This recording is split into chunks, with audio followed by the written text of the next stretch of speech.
ಇತ್ತೀಚಿನ ಹುಡುಗಿಯರೆಲ್ಲ ಇಷ್ಟಪಡ್ತಿರೋದು ಯಾರನ್ನ ಅಂತ ಅಂದ್ರೆ ಅಂಕಲ್ಗಳನ್ನ. ಅವರಿಗೆ ಮದುವೆ ಆಗಿ 2 ಮಕ್ಕಳಿರುತ್ತೆ. ನಾನು ಪ್ರೊಫೆಷನ್ಗಳನ್ನ ಕೆಲವೊಂದನ್ನ ತಗೊಂಬಾರ್ದು, ಕೆಲವೊಂದು ಪ್ರೊಫೆಷನ್ಗಳ ಮೇಲೇನೆ ತುಂಬಾ ಅಟ್ಯಾಚ್ಡ್ ಇರ್ತಾರೆ.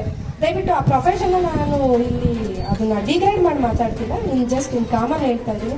ಇಲ್ಲ JCB ಡ್ರೈವರ್ಗಳು ಜಾಸ್ತಿ ನಮಗೆ ಬಂದಿರೋ, ನಾವು ನೋಡ್ತಾ ಇರ್ತೀವಲ್ಲ ಪೋಕ್ಸೋ ಕೇಸ್ಗಳು, ಡ್ರೈವಿಂಗು, ಇಲ್ಲ ಫೋಟೋಗ್ರಾಫಿಕ್ ಫೀಲ್ಡ್, ಇಲ್ಲ ಪಾನಿಪುರಿ ಡ್ರೈವಿಂಗ್ ಫೀಲ್ಡ್, ಇಲ್ಲ ಫೋಟೋಗ್ರಾಫಿಕ್ ಫೀಲ್ಡ್, ಇಲ್ಲ ಪಾನಿಪುರಿ ಅಂಗಡಿಯವರು, ಇಲ್ಲ ಯಾವ್ದೋ ಒಂದು ಸಣ್ಣ ಅಂಗಡಿ, ಚಾಕ್ಲೇಟ್ ಅಂಗಡಿ, ಈ ತರದಲ್ಲಿ ಇರೋರು ಹುಡುಗರು.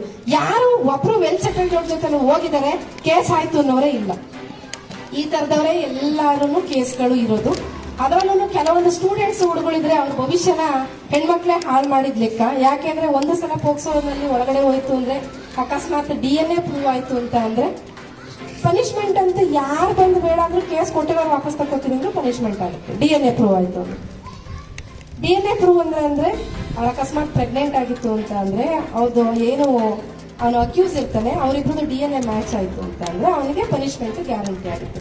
ಹಂಗಾಗಿ ಎಲ್ಲ ಒಂದ್ ಕಡೆ ಹುಡುಗಿರು ನೆಕ್ಸ್ಟ್ 18 ವರ್ಷ ಆದ್ಮೇಲೆ ಎಲ್ಲಾ ಮಾಡ್ತು ಇನ್ನೊಂದು ಮದುವೆ ಆಗ್ಬಿಡೋಣ ಅಂತ ಹೋದ್ರೆ ಅವ್ರಿಗೂ ಪಾಸ್ಟ್ ನೆನಪಿಸಿ ಮಾತಾಡೋ ಅಂತ ಸೊಸೈಟಿ ನಮ್ಮಲ್ಲಿ ಈಗಲೂ ಇದೆ, ಹೌದಲ್ವಾ?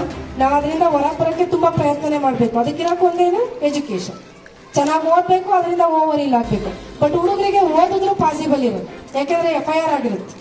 ಒಂದು ಗೌರ್ಮೆಂಟ್ ಜಾಬ್ಗೆ ಹೋಗ್ತೀನಿ ಅಂದ್ರೂ ಅಲ್ಲಿ NOC ಸಿಕ್ಕಲ್ಲ, ಪಾಸ್ಪೋರ್ಟ್ ತಗೋತೀನಿ ಅಂದ್ರೂ ಸಾಧ್ಯ ಇಲ್ಲ, FIR ಆಗಿರುತ್ತೆ.